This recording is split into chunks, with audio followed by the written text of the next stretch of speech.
नमस्कार. देशदूतच्या चित्रपट संवाद कट्ट्यामध्ये आपले सर्वांचे स्वागत. आज आपल्याकडे मराठी चित्रपटाची एक टीम आलेली आहे, श्रीयुत नॉन महाराष्ट्रीयन. आपण या चित्रपटाचे दिग्दर्शक व कलाकारांशी आता गप्पा मारणार आहोत. तर आपण सर, चित्रपटाबद्दल आपण थोडक्यात माहिती द्यावी, आपली ओळख पण करून द्यावी. नमस्कार. मी अजिंक्य पार्थसारथी उपासनी. मी तुमच्यासाठी हा एक चित्रपट घेऊन येतोय, श्रीयुत नॉन महाराष्ट्रीयन. विशेष करून आपल्या मराठी माणसाच्या हक्काच्या सणात गणेशोत्सवात 6 सप्टेंबर 2024ला हा एक असा चित्रपट आहे जो एक ॲक्शन थ्रिलर चित्रपट आहे, जो तुम्हाला नक्की आवडेल. कारण मराठीमध्ये विशेष करून ॲक्शन थ्रिलर चित्रपट आपल्याला जरा कमीच दिसतात आणि आम्हाला हा विश्वास आहे की तुम्हाला हा सिनेमा नक्की आवडेल. या चित्रपटाचं नाव असं यासाठी आहे कारण या चित्रपटाचा मुख्य पात्र जो आहे तो एक अमराठी माणूस आहे, जो एक उद्योजक आहे आणि तो एका मराठी मुलासोबत बिझनेस करतोय. दोघंही मिळून बिझनेस करत असतात, पण तो एका अमराठी माणसाच्या, मुख्य पात्र जी आहे तो एका अमराठी माणसाच्या दृष्टिकोनातून मराठी समाजाकडे बघत असतो. तर त्या गोष्टीला आम्ही कुठेतरी हायलाईट करण्याचा प्रयत्न करतो या चित्रपटातून. आणि दुसरी गोष्ट म्हणजे या चित्रपटाचं एक वैशिष्ट्य हे आहे की हा जॉब स्कॅम्सवर पहिला मराठी सिनेमा आहे.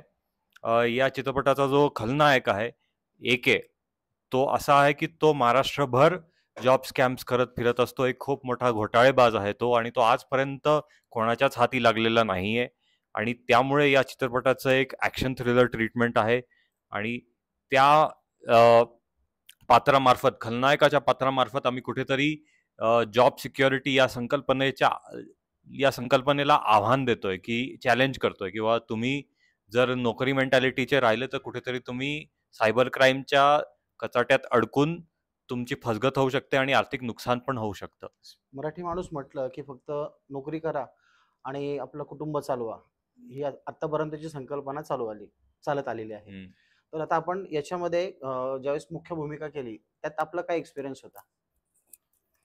नमस्कार. सर्व नाशिककरांना आणि देशदूतच्या प्रेक्षकांना नमस्कार. माझं नाव गौरव उपासनी. मी या चित्रपटामध्ये मुख्य अभिनेता आहे आणि मी या चित्रपटाचा लेखक पण आहे. माझा भाऊ आहे अजिंक्य उपासनी, तो लेखक आणि दिग्दर्शक आहे आणि मी लेखक आहे या चित्रपटाचा.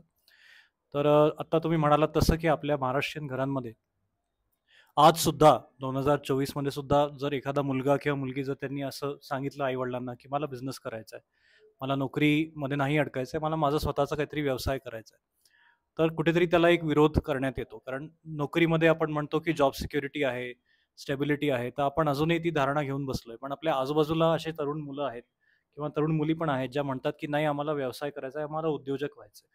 आणि सिनेमाबद्दल बोलायचं झालं तर श्रीयुत नॉन महाराष्ट्रीयन हा सिनेमा का, श्रीयुतचा अर्थ असतो मिस्टर, तर मिस्टर नॉन महाराष्ट्रीयन. त्याचं कारण असं आहे की मी जे पात्र साकारलेलं आहे या चित्रपटामध्ये ते एक अमराठी मुलाचं पात्र आहे. त्या पात्राचं नाव आहे जनक सिंग, म्हणजे पंजाबी कॅरेक्टर केलेलं आहे मी. मी खऱ्या आयुष्यात ॲक्च्युली महाराष्ट्रीयनच आहे, पण हां, नाही, ते लोकांना उगाच गैरसमज होऊ नये म्हणून मी मराठीतच बोलतो आणि मी खरंच महाराष्ट्रीयन आहे. पण मी चित्रपटामध्ये हिंदी बोलतो आणि बाकी माझे सगळे सगळे सहकलाकार मराठीमध्ये बोलतात. त्याचं कारण असं आहे की आम्हाला पहिल्यांदाच असं दाखवायचं होतं की एक अमराठी माणूस जो आपल्या महाराष्ट्रात राहतो, आणि असे असंख्य अमराठी लोक आहेत, जो माणूस महाराष्ट्रात राहतो त्याला मराठी लोकांबद्दल काय वाटतं, त्याचं मत काय आहे. ते खराबच असेल असं नाही, ते खूप चांगलं पण असू शकतं. त्याला खूप चांगल्या गोष्टी आवडतात, त्याला खूप चांगल्या गोष्टी साजरा कराव्याशा वाटतात की अरे हे सेलिब्रेशन आहे या कल्चरचं. पण तेच आहे की सोनाराने कान टोचले, की जर एखादा बाहेरचा माणूस जेव्हा दोन माणसांना सांगतो की अरे तुमच्यामध्ये हे गुण आहेत, हे दोष आहेत, तेव्हा आपल्याला ते जास्त प्रकर्षाने जाणवतात. तर हे आम्ही या फिल्ममध्ये साध्य करण्याचा प्रयत्न केलेला आहे. आणि दुसरी गोष्ट ही आहे की नोकरी घोटाळे आहेत, जसं अजिंक्यने आता सांगितलं, नोकरी घोटाळे आहे, बिझनेस कल्चरला प्राधान्य दिलं पाहिजे हे आम्ही सांगितलंय. पण मनोरंजन करणं हा मूळ उद्देश आहे. मला असं वाटतं की सिनेमा आणि डॉक्युमेंटरीमध्ये फरक हाच आहे की डॉक्युमेंटरी म्हणजे माहितीपट, हे माहिती देण्यासाठी असतं, आणि जो नॉर्मल आपला चित्रपट असतो, साधा चित्रपट असतो, तो मनोरंजन करण्याचा असतो. तर असं कुठेच मुलांना वाटणार नाही किंवा त्यांच्या कुटुंबियांना वाटणार नाही की बोरिंग होतंय, काहीतरी उगाच काहीतरी शिकवलेलं आहे आपल्याला, लेक्चरिंग होतंय. तसं नाही आहे. सिनेमा खूप मजेदार आहे, खूप गमतीदार आहे. त्याच्यामध्ये ॲक्शन आहे, थ्रिलर आहे, थोडी कॉमेडी आहे, थोडा रोमॅन्स आहे, पूर्ण फॅमिली एंटरटेनर सिनेमा आहे आणि 2.25 तासाचा चित्रपट आहे. आमचा उद्देश हेच आहे की आम्ही स्वतः तरुण पिढीचे आहोत आणि आम्हाला अशी इच्छा आहे की आपल्यासारख्या तरुणांनी मराठी चित्रपट बघावा. कारण आज असं होतंय की मराठीचा जो तरुण आहे, जो महाराष्ट्रातला तरुण मुलगा आहे किंवा तरुण मुलगी आहे, ते दक्षिण भारतीय चित्रपटांना प्राधान्य देत आहेत. त्यांना दक्षिण भारतीय चित्रपट खूप आवडतात, त्यांना हॉलिवूड आवडतात, त्यांना बॉलिवूडचे पण चित्रपट आवडतात, पण ते मराठी चित्रपटांसाठी थिएटरमध्ये जाऊन गर्दी करत नाही. कदाचित ते यूट्यूबमध्ये पाहत असतील, कदाचित ते OTT प्लॅटफॉर्मवर पाहत असतील, पण ते थिएटरमध्ये जाऊन बघत नाहीये. तर आमचा उद्देश तोच आहे की आम्हाला ग्लॅमरस सादरीकरण करून त्यांना आवडेल असं संगीत, त्यांना रॉक म्युझिक आहे या चित्रपटामध्ये, त्यांना आवडेल असं संगीत सादर करून, त्यांना आवडेल असं ॲक्शन रोमॅन्स वगैरे दाखवून आम्हाला त्यांना आकर्षित करायचं. बरोबर, नुकताच आपला ट्रेलर पण रिलीज येस, ट्रेलर पण आमचा रिलीज झाला आणि ट्रेलरला मला सांगायला खूप आनंद होतोय की युट्यूबवरती 4 लाख व्ह्यूज आले आणि 4 लाख व्ह्यूज मध्ये त्याला 9,000 लाईक्स आले. अरे वा, क्या बात आहे. इंस्टाग्राम आणि फेसबुकवर पण त्याला खूप उतंड प्रतिसाद आहे. फेसबुकवर त्याला जवळपास 9 लाख व्ह्यूज आहेत आणि खूप सारे लाईक्स आहेत. इंस्टाग्रामवर तर 27,000 लाईक्स त्यांनी मिळवले होते त्याच्या ऍडनी. आता ती ऍड संपली आहे, पण खूप जबरदस्त रिस्पॉन्स आलेला आहे या चित्रपटाच्या ट्रेलरला. आणि आता माझी जी नायिका आहे, माझी मुख्य नायिका आहे चित्रपटामधली, ती नेहा हे कॅरेक्टर साकारते. आम्ही एकत्र नाही आहोत फिल्ममध्ये, म्हणजे ती माझ्या प्रेमिकेचं भूमिका नाही करत आहे, ती माझ्या विरोधात आहे ऍक्च्युली फिल्ममध्ये. त्याचं कारण, आणि आम्ही एकत्र या दृष्टीने आलो की माझं जे कॅरेक्टर आहे ते बिझनेस ओरिएंटेड आहे, पण नेहाचं जे कॅरेक्टर आहे ते जॉब ओरिएंटेड आहे. म्हणजे दोन विपरीत, मी तिला देणार, दोन विपरीत विचारांचे लोक आहेत या फिल्ममध्ये, आणि त्यांची आयडिओलॉजी काय आहे ते आपल्याला आता समजून घ्यायला आवडेल नेहाच्या तोंडून, म्हणजे अर्थातच संपदा गायकवाड जी माझी नायिका तिच्या तोंडून. सर्वप्रथम सर्व प्रेक्षकांना माझा नमस्कार, जे कोणी हे बघतायत.